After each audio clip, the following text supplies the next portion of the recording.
오늘 제목은 다시 한번 부르심이라는 제가 제목 가지고 원래 수련했다 할 말씀인데요. 여러분들 그 레미제라블 영화도 보셨나요? 그리나 잘 아는 내용의 장발장, 성이 장씨 이름이 발장이죠. 인동장씨예요. 어디 장씨죠?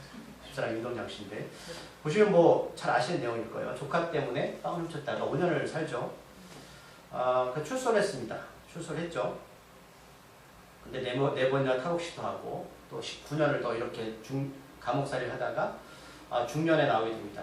그런데 어느 성당에 들어가서 또 신부한테 음식을 대접받다가 또 훔치죠. 응고효과 이렇게 숟가락을 훔칩니다. 그때 누가 용서해 주죠?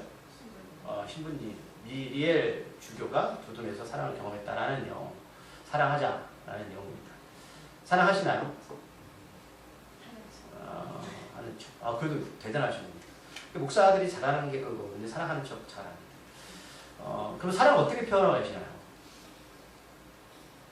우리가 예수님의 사랑을 말하지만 예수님 정말 우리를 사랑하신다고 생각하세요?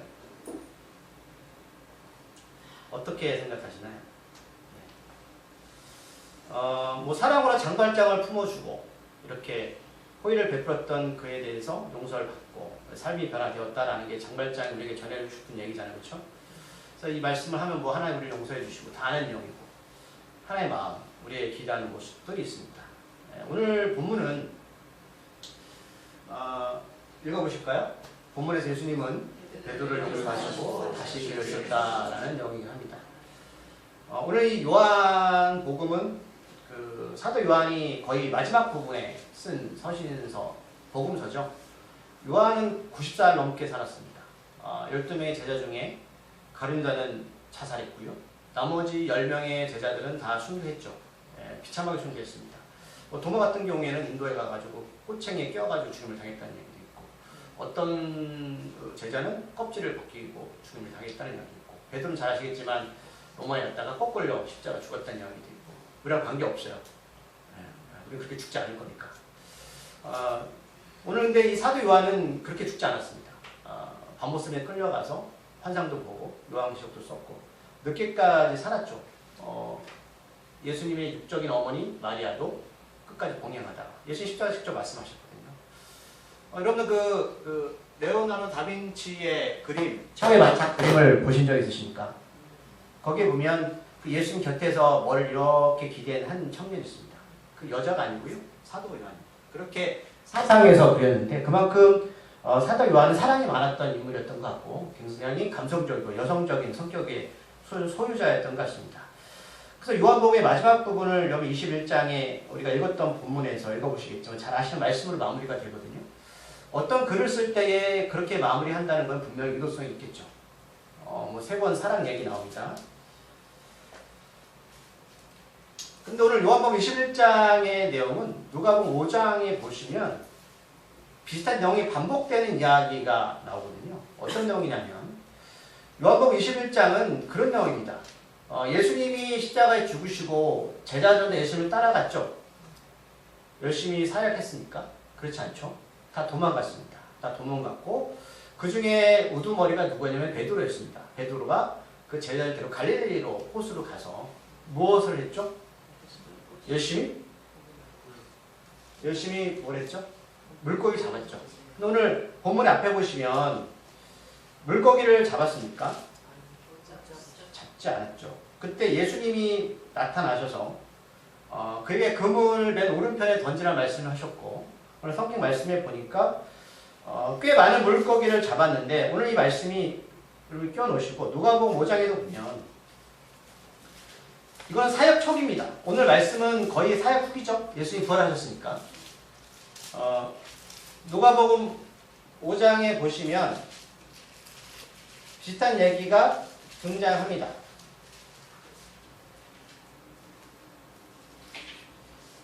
자, 5장에서 보면 이때는 예수님께서 거의 초창기 때 제자를 부르시는 장면이고요. 똑같이 베드로는 뭐하고 있었죠? 물고기 잡고 있었죠. 그때 5장 5절에 보면 말씀 읽어볼까요?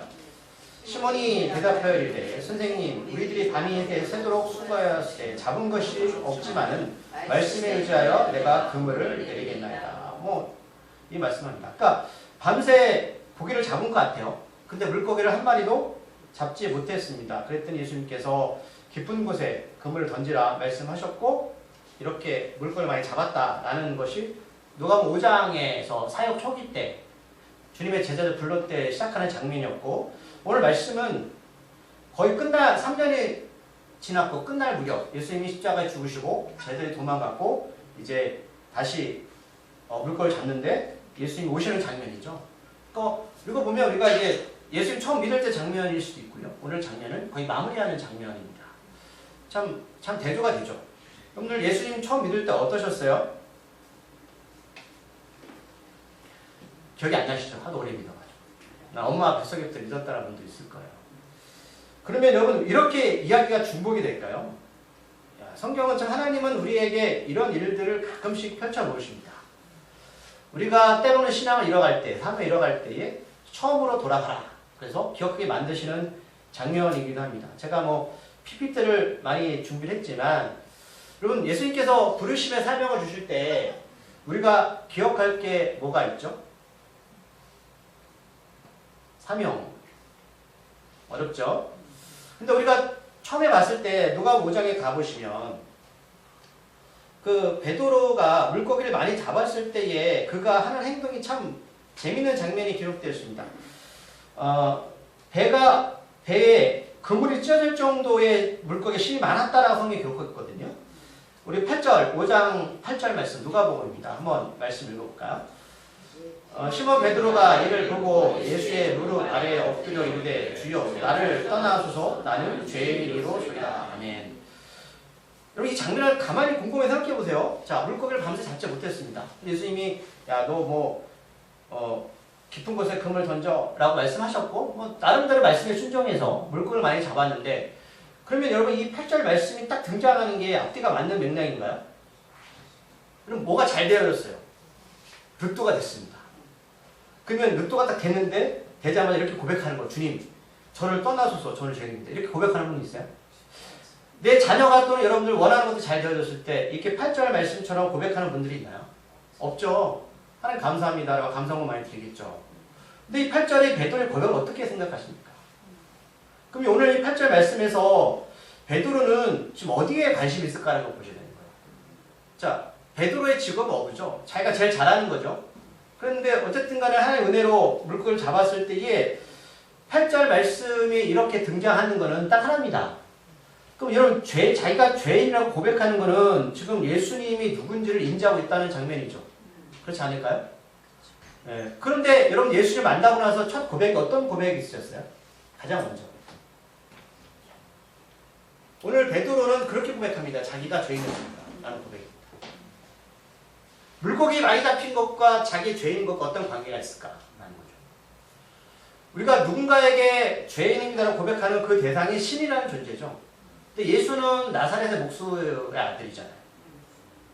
그러니까 지금 이 베드로는 물고기가 많이 잡히는 걸 알고 그 존재가 전능자라는 것을 고백하는 거예요. 그럼 자기가 죄인이라고 고백하는 건 이 죄를 누가 용서해 줄 수 있다? 당신이. 그 존재가 예수다라는 거죠. 우리가 삶을 살아가면서 여러분들 잘 될 수도 있고 못 될 수도 있어요. 그러나 신앙의 출발점은 이거예요. 나는 죄인입니다. 이게 신앙의 출발점이 될 수 있는 거죠. 그리고 나서 하나님이 예수님이 그에게 사명을 주시는 거예요.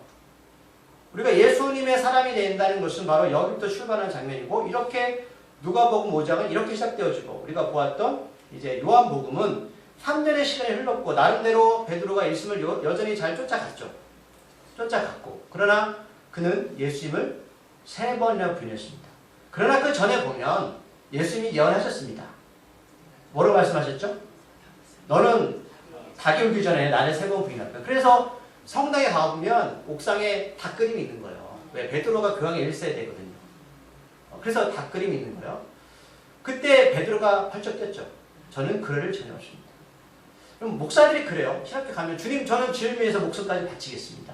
라고 하다가 생활 전신이 어려우면 원망합니다. 목숨같이 바치게 했던 목사들이 또는 신학생들이 생활 전선에 뛰어들었을 때 어려움이 오면 돌아서죠. 저도 마찬가지. 여러분들 예수님 처음 믿고 그런 고백하지 않으셨어요? 베드로처럼 저는 목숨까지 바치겠습니다. 네? 근데 차를 타고 가다가 누가 끼어들면 막 욕하잖아요. 여러분 예수님이 말씀하시면 이루어지는 거죠. 근데 정말로 베드로가 3번을 부인했습니다. 그런 내용이에요. 그런데 예수님이 그 전에 밤새도록 물고기를 잡지 못했던 이 사람들한테 하신 일이 뭐냐면 9절에 보니까 육지에 올라와 보니 숯불이 있는데 그 위에 생선이 놓여있고 떡도 있더라. 이거 누가 하신 거예요? 그래서 잘 생각해 보세요. 정말 재밌는 장면입니다. 천지를 창조하신 하나님이 지금 해변가에서 제자들이 오기 전에 음식을 준비하셨어요. 손수. 이해가세요? 이 장면이? 하나님이 그렇게 하셨다고요. 하나님이 자기가 제육볶음도 만들고 밥도 해주시면서 제자들 힘들까봐 먹이셨다고요. 근데 제자들이 자기를 부인했잖아요. 그럼 보자마자 화를 내셔야 되잖아요. 음식을 준비하면서 독을 타셨을까요? 인간을 두고 보자. 먹이고 혼내야지. 우리가 지금까지 보았던 예수님 어떤 존재였어요? 거룩하시고 전능하시고 십자가 다시 하셨잖아요. 그런데 그 예수님이 음식을 준비하셨다. 어떻게 생각하세요? 그게 바로 우리가 된 예수님이세요. 그 예수 우리한테 거창한 사명을 주신 거죠. 나가서 뭐 세상을 정복해라, 복음을 전해라. 그 아이들 데리고 선교사들 하는 얘기죠. 그럼 세상 정복하지 마세요. 독수리 우영제도 아니고. 내 가정이나 제대로 정복하세요. 자, 그리고 나서 자 배가 불렀잖아요. 그쵸? 이제 배가 부르고 나니 이제 본격적으로 말씀하시는 거예요. 여러분 배고플 때는 얘기하시면 안 돼요. 이건 사명 얘기해봐도 소용이 없어요. 실컷 먹으시고 나서 오늘 말씀이 나오는 거잖아요. 그렇죠? 예. 이게 14절에 보니까 예수님이 지금 몇 번째 나타나신 거죠? 세 번째 나타나신 거죠. 그 부활하시고 두 번은 또 나타나시고 첫 번째는 그죠? 아실 거예요? 스토리를 다 제자를 나타나셨고 뭐 엠마야도 나타나시고 이런 장면이 있는데 오늘 세 번째 나타나시면서 그 15절에 그렇게 시작되는 겁니다. 그들이 조반을 먹으면 일단 먹여놓고 재채해야죠. 먹여놓고 뱃속이 든든해야 이제 욕도 듣는 거예요. 우리 교회는 어떤 교회다 잘 먹는 교회죠. 우리 교회는 항상 잘 먹는 교회요.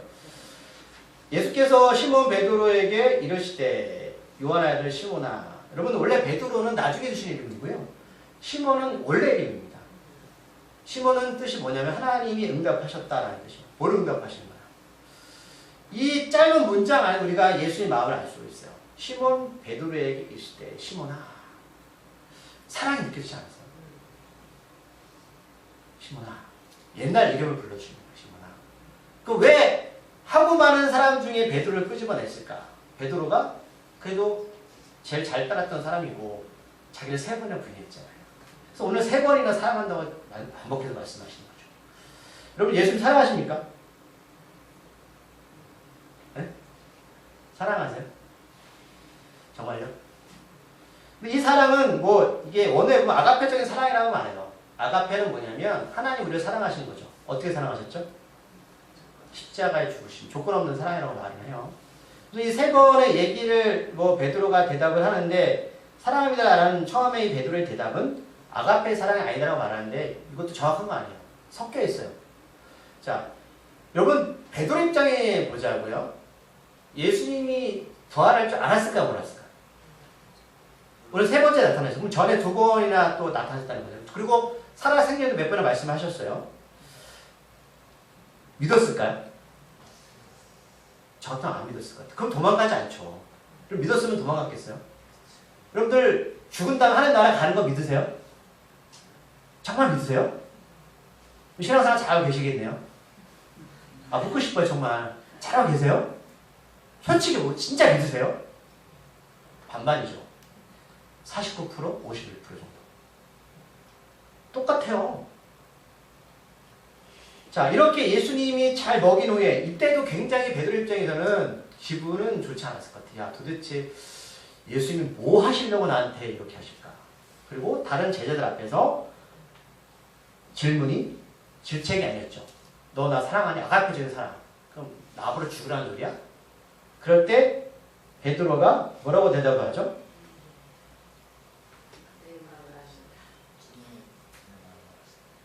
주님? 그렇습니다. 고민이 됐을 것 같아요. 내가 주님을 사랑하는 줄 주님께서 아십니다. 아멘. 그럼 3번 부인한 건 사랑하지 않아서 그런 거예요? 사랑해서 그런 거예요? 헷갈리죠? 왜 부인했지? 사랑한다며요. 여러분 사랑하세요? 가족을 사랑하세요? 화 안 내시죠? 사랑하잖아요. 근데 화내죠? 왜 화내시죠? 그때 감정을 추스릴 수 없어서 라는 거죠. 그 저희가 다 힘들게 했잖아요. 베드로는 후회를 했을 거예요. 했지만 그때 상황이 그럴 수밖에 없는 상황이 펼쳐진 것 뿐이죠. 예수님도 말씀하셨고, 여러분 골고다 언덕에 십자가에 달리신 예수를 바라보면 그런 겁 먹지 않겠어요? 믿음이야? 다 흔들립니다. 믿음 좋은 거 같으시죠? 저 믿음 좋아 보여요? 환경이 좋아서 잘 믿는 것 뿐이에요. 솔직하게. 그러나 베드로처럼 되면 부인할걸요? 죄송해요. 이렇게 단정지어서 여러분들은 다 순교하실 겁니다. 네, 괜찮아요? 주는 그렇습니다. 내가 주님을 사랑한 줄 압니다. 근데 예수님의 대답이 더 후반절에 뜬금없어요. 뭐라고 말씀하시죠? 내 어린 양을 먹이라. 아니, 뜬금없이 뭔 소리냐고요. 그러면 사랑합니다 하면 예수님은 그래, 내가 죄 용서해 줄게 하고 안아주셔야 되는데 그게 아니고 내 양을 먹이라. 이건 뭐죠? 사명이에요. 그런데 어린 양이죠? 그냥 양이 아니에요. 어린 양은 키우기 쉬울까 어려울까요? 어린 양. 애기들은 여러분 키우기 어렵잖아요. 어렵죠. 그럼 지금까지 예수는 3년 동안 제자들은 어떤 대상인지 아시겠죠? 어린 양이었어요. 본인이 어린 양이 합니다만 아주 어린 사람들이었다고요. 그 사람들을 3년 동안 자기가 먹이고 재우고 가르쳤어요. 그리고 자기가 다시 살 것도 말씀하셨어요. 그런데 딱 죽자마자 다 까먹은 거죠. 그럼 우리는 이런 존재인 걸 믿으세요? 그럼 스스로 너무 과대 평가하지 마세요. 예수님이 진짜 한 번도 안 하시죠? 먹이시고 너 나 사랑하니? 아까까지 사랑. 했더니 뭐 베드로는 예 맞죠. 내 어린 양을 먹이라. 다시 사명 주시는 거죠. 너 실패자야. 잘못됐어. 너 그런 인간이야 말씀하는 게 아니라 뭐라고요? 다시 시작해. 두 번째 또 물으시죠. 요한 아들 시몬아 나를 사랑하니? 짜증나죠. 아 주님 그렇습니다. 말씀드렸잖아요. 왜 이렇게 세 번이나 말씀하신다고? 세 번 부인했잖아요. 내 양을 치라. 이런 치래요. 먹이는 거 치는 건 다른 거죠. 먹이는 것은 기본적으로 교회 오면 먹이죠. 치는 것은 뭐죠? 양으로서 역할을 하는 거죠. 젖도 짜야 되니까 키워야 되잖아요. 좀 한 단계 업그레이드 됐나요? 그렇죠? 여러분 교회에서 아기가 있으면 자라나야 되잖아요. 그 다음에 쳐. 양으로서 역할을 가르쳐. 지금 베드로의 위치는 뭐였을까? 어린아이일까요? 좀 많이 자랐을까요? 조금 자랐을 것 같아요? 네. 모르겠습니다. 세 번째 말씀 읽어볼게요. 세 번째 말씀 읽어볼까요? 시작. 17절. 세 번째 이르시되 요한의 아들 시몬아 내가 나를 사랑하느냐 하시니 주께서 세 번째 내가 나를 사랑하느냐 하시므로 베드로가 근심하여 이르되 주님 모든 것을 아시오매 내가 주님을 사랑하는 줄 주님께서 아시나이다. 예수께서 이르시되 내 양을 먹이라. 또 먹였다 쳤다 먹였다가 다시 반복하시죠. 끊임없이 사명합니다. 여러분 우리 교회도 마찬가지고 사람은 그렇게 쉽게 변하진 않아요. 그리고 때로는 상처도 받을 수 있고 상처도 줄 수도 있어요. 우리가 교회 살다 보면 교회 공동체가 때로는 그런 과정을 겪게 돼요. 잘한 것 같은데도 오늘날 보면 어린 양 같고 저도 그래요. 내가 목사가 맞나? 내가 그래도 가르치는 말씀 가르치는 목사인데 난 도대체 뭘 생각하고 사는 건지 제가 그런다니까요. 나는 도대체 지금까지 말씀을 어떻게 본 거야? 다시 막 바닥으로 꼬꾸라져요. 어느 날 믿음이 막 좋아 보이시죠? 내 스스로. 그죠? 그럴 때 있잖아요. 그렇죠? 그렇지 않나요? 믿음이 좋아 보이시잖아요. 와, 숭배할 것 같아. 그런데 어느 날 보면 믿음이 어떻게 돼요? 야, 도대체 나는 예주쟁이야. 도대체 뭐 하는 사람이야. 그러면 하나님 우리 보시고 말씀처럼 막 질책하실까요? 이해하세요. 그러나 중요한 건 사명을 놓치면 안 되는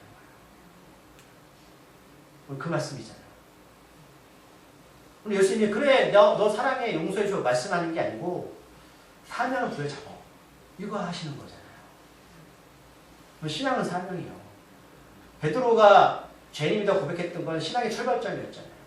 그리고 요한 이 복음도 마지막 장이긴 하지만 결국 예수님이 이 베드로한테 이 질문을 던지는 건 내가 너희를 처음에 불렀던 그 목적 사람을 낳는 어부가 되라. 이 말씀을 다시 상기시키고 실패의 과정 가운데 다시 일어나라는 거죠. 이게 우리의 갈 길이에요. 제가 여러분 목사인데 맨날 그렇게 주저앉아가지고 나 왜 이래? 하는 기뻐하실까요? 아니요. 그래 넌 그런 인간이야. 넌 나 3번 부인하니까. 하지만 너 나 사랑하니? 너 구원받은 거 인정해? 내가 아가페적으로 너를 위해서 십자가에 죽은 걸 인정해? 인정한다면 사명으로 다시 돌아가. 사명의 자유. 이게 우리 신앙이 돼야 된다고요. 그런데 제가 오늘 드리고 싶은 말씀은요. 여기서 끝나는 게 아니고 제가 이거 성경 부분 때 하셨던 말씀이에요. 18절 말씀 읽어볼까요? 내가 진실로 이르노니 내가 젊어서는 스스로 뛰고 원하는 곳으로 다녔거니와 늙어서는 내 팔을 벌리니 남이 내게 띠띠우고 원하지 아니하는 곳으로 데려가리라. 자, 오늘 예수님이 왜 나타나셨을까? 그리고 왜 3번이나 사랑이라는 말씀을 던지셨을까?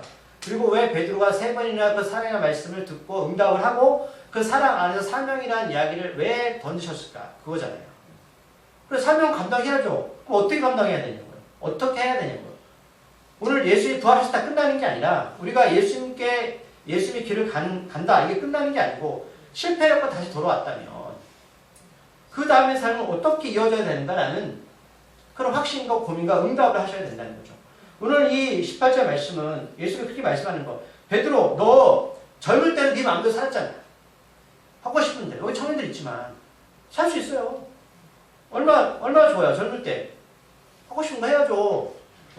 늙어서 하면은 원이 생기잖아. 원한이. 좋아. 그러나 늙어서는 내 팔을 벌리니 남이 내게 띠띠우고 원하지 아니하는 곳으로 데려가리라. 이거 뭐 말씀하는 거냐면 순교 말씀하시는 거예요. 너 죽을 거야. 그러면 고민되죠. 야, 괜히 사랑한다고 말했어. 하지 말 거야. 네가 3년 동안에 나를 따라오고 날 부인했지만 괜찮아. 하지만 이제는 네가 사명의 자리로 가야 돼. 그 사명의 자리는 죽는 자리야 말씀하는 거야. 이제 너 원하는 인생 네 마음대로 살면 안 돼. 베드로 알겠어? 이게 사랑입니다. 우리가 예수님을 사랑한다고 말하는 그 본질적 의미 안에는 그게 있는 거야. 이제 저는 예수님 안에서 죽었습니다. 이거요. 그럼 이제 예수님을 사랑한다면 여러분 원하시는 대로 가면 안 돼요. 결국 이렇게 가네요. 그죠? 이렇게 가나요? 자, 19절 말씀 볼게요. 이 말씀을 하시면 베드로가 어떠한 죽음으로 하나님께 영광을 돌릴 것을 가리키시느라 이 말씀을 하시고 베드로에게 이르시되 나를 따르라 하시니. 아멘. 그렇죠? 어떠한 죽음으로 하나님께 영광을 돌릴 것을 가리킨다.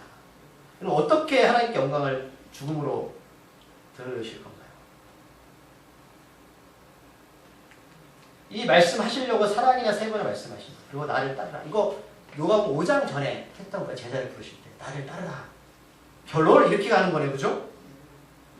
야, 예수 믿는 좀 여러분 고민을 해보셔야 돼요. 네? 그러나 제가 오늘 드리고 싶은 말씀은 이거예요. 자, 이렇게 왔을 때 베드로가 아멘 했을까요? 20절 말씀도 21절까지 말씀 볼게요. 시작. 베드로가 돌이켜 예수께서 사랑하시는 그 제자가 따르는 것을 보니 그는 만찬에서 예수의 품에 의지하여 주님을 파는 자가 누구니까 묻던 자더라. 21절. 예, 베드로가 그를 보고 예수께서 여쭤오되 주님이 이 사람은 어떻게 되겠사옵나이까. 아멘. 그럼 이 코미디인데요. 21절에 베드로가 돌이켜서 예수께서 사랑하시는 그 제자 누군지 아세요? 요한이요. 이거 누가 썼다고요? 요한복음 자기가 썼어요. 자기가 써놓고 그렇게 말하는 거예요. 나는 예수님이 날 사랑했던 제자다. 그러면서 요한은 만찬석에서 예수님의 품에 의지하여 그 그림 말씀드렸죠. 이자여 주님을 파는 자가 누구니까 묻던 자더라. 이거 베드로가 예수님을 부인하고 가룟유다가 팔 거라는 얘기를 질문을 던졌던 사람이 누구다? 사도 요한이에요. 본인이 그렇게 해놓고 본인이 요한복음 마지막 21장 기록하면서 베드로 이야기를 마무리하고 있는 거예요. 그런데 21절에서 베드로가 그를 보고 그가 누구일까요? 요한이죠. 그러니까 이게 요한복음도 거의 요한이 말년에 썼거든요. 근데 이 기록은 다른 복음에 없어요. 그럼 요한이 경험한 거죠. 자기가 젊었을 때 경험했던 이야기 쓴 거예요. 베드로가 예수를 보고, 그러니까 자기가 봤다는 그때. 예수께 여쭤오되, 그럼 이 자리에 요한도 있었다는 소리죠. 예수님이 조반을 먹이시고 같이 도망가고 3번이나 부르시고 이 자리에 요한도 옆에 있었단 거예요.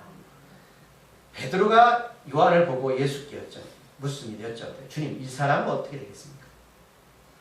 주님, 저는 순교한다며요. 그럼 얘는요? 누구요? 요한. 요한은 어떻게 됩니까? 이 질문 이들 아시겠어요? 나는 죽는다며요. 그럼 얘는 죽어야 되는 거 아니에요? 얘도? 요한 죽어서 살았어요. 90살 넘어 살았어요. 이거 쓴 거예요.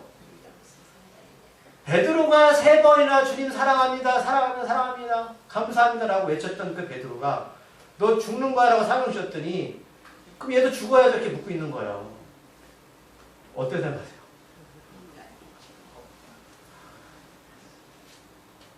이게 신앙이에요? 예, 말 이게 우리의 모습이에요. 쟤는요, 지금 저는 주님 위해서 목숨까지 내 모든 것을 바쳤는데 쟤는요, 쟤도 죽어야 되잖아요. 나만 죽기 서러워요. 22절 23절까지 말씀하고 정리할게요. 예수께서 이르시되 내가 올 때까지 그를 머물게 하고자 할지라도 네게 무슨 상관이냐, 너는 나를 따르라. 상관하지? 우리는 누굴 보면서 불안할 때 있고요, 누굴 보면서 안타까울 때 있는데 하나님 말씀하시는 거예요. 신앙은 1:1 관계야. 신경 쓰지 마. 뭔 상관이야. 우리는 상관 많이 하잖아요. 아, 옆집 보니까 잘 되는 거 같고. 저도 그래요. 아, 속이 다 죽겠어. 나는 죽는데 쟤는 뭐야. 나 열심히 하는데. 주님 말씀하실 거예요. 내게 무슨 상관이냐? 너는 나를 따라. 신경 쓰지 마. 넌 나만 따라. 또 말씀해. 23절 말씀 또 읽어볼게요. 이 말씀이 형제들에게 나가서 그 제자는 죽지 아니하겠다 하였으나 예수의 말씀은 그가 죽지 아니하겠다 하신 것이 아니라 내가 올 때까지 그를 머물게 하고자 할지라도 내게 무슨 상관이라 하신 것이라. 아멘.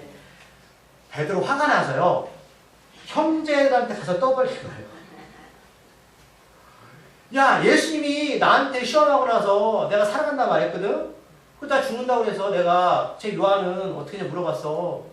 예수님 말씀하셔서 상관하지 말라고. 이게 말이 돼? 제자들아, 친구들아, 이게 말이 돼? 옆에 뭐 사도 요한도 있었을 테고, 그렇죠? 또 뭐 야고보도 있었을 테고. 그랬더니 예수님 말씀하셨어. 상관하지 말라고. 내가 올 때까지 그가 살아있어도 내 책임이 네 책임 아니다. 내 뜻이다. 내게 무슨 상관이 하신 것이라.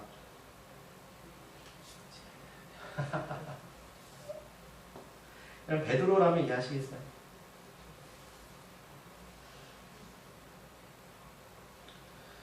이해하세요? 이게 사명자의 삶입니다.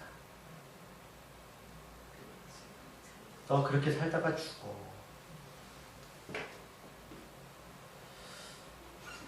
모세의 죽음이 아시죠? 모압산에서 모압까지 갔다가 유단강 앞에 두고 하나님 비스가산 올라가 그랬잖아요. 그리고 다 포기하셨어요. 걸어왔던 길이에요. 그 다음에 앞에 바로 유단 건너면 뭐가 있죠? 가나안 땅이었어요. 그래서 죽으래요. 이 말이 됩니까?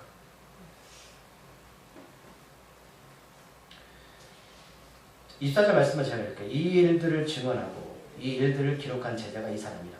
자기 요한. 우리는 그의 증언이 참되지 않으라. 이렇게 마무리합니다. 요한이 마지막 거의 노년에 죽음을 앞두고 요한복음을 기록하면서 이거를 기록했던 거 우리에게 주시는 말씀이죠. 우리는 베드로 같은 인생이구나. 3번이나 부인하고 예수님이 다시 부활하셔서 내 앞에 나타나셔서 너 순교할까 말씀했더니 저 요한은요 라고 또 사람들 앞에서 떠벌리는 거. 자기 편을 만드는 거잖아요. 야, 이거 예수 잘못했어 이 뜻 아니에요? 이런 존재구나. 그래서 요한이 마지막 장면에서 이 일들을 증언하고 이 일들을 기록한 제자가 이 사람이야. 그럼 지금 베드로를 딜살려고 요한이 이걸 기록한 게 아니죠. 근데 결국은 베드로는 그렇게 됐습니다. 저는 우리 사랑과의 교육 공동체가 엄청난 일을 하길 바라잖아요. 엄청난 일을 하나님이 하시는 거지. 우리가 뭔 일이 있다고. 그러나 때로는 제가 여러분들이 살다 보면 이런 실수도 할 때도 있고요. 때로는 목사가 또 직분자들이 보면 어떻게 저렇게 할 수도 있어요. 그런데 너무 그런 눈초를 바라보지 마시고 기도해 주시고 근데 끝까지 사명자로 갈 수 있는 하나님입니다. 우리는 그런 존재임을 인정하십시오. 우리는 죄인입니다. 주님, 저는 죄인이었습니다. 저를 떠나소서. 이렇게 시작되는 거죠. 그리고 너무 옆에 분들 신경 쓰지 마세요. 무슨 상관이냐? 너는 나를 따르라. 이거면 족하실 수 있을까요?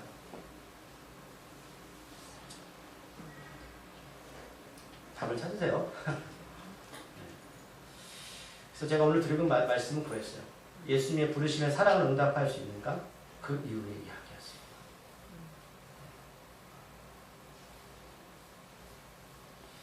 기도하겠습니다. 하나님, 우리가 성령이 충만하고 기도가 충만하면 내가 꼭 예수님의 목숨까지 바칠 것 같다고 고백합니다. 진실이었습니다. 베드로도 그랬습니다. 그 어느 순간 우리 안에 좌절과 실패가 오면 십자가를 떠나기도 합니다. 그런데 예수님 잘 찾아와서 날 사랑하는 보셨을 때 또 사랑합니다 라고 진심으로 대답을 합니다. 또 사명도 받습니다. 그런데 옆에 있는 사람을 보니 배알이 꼴리고 때로 마음이 아픕니다. 하나님 왜 나는요? 그때 주님의 말씀, 내가 왜 생각하느냐? 나만 따르라. 이 말씀을 믿는 자고 순종하는 자가 바로 사명자입니다. 주님, 예수님만 따르게 하여 주시옵소서. 이 믿음을 이야기하기 위해서 요한은 이렇게 큰 글을 썼습니다. 또 노년에 이것을 깨달았습니다. 예수님만 따르겠습니다. 사랑마을 교육 공동체, 아니 사랑마을 교회가 그 길을 같이 가기를 소망합니다. 쓰러지고 때 눈물 흘리고 때로는 아파해도 예수님만 끝까지 따라갈 수 있다면 그것이 믿음이고 신앙인 줄 믿습니다. 주여 우리 함께 하여 주시옵소서. 예수님의 이름으로 기도드립니다.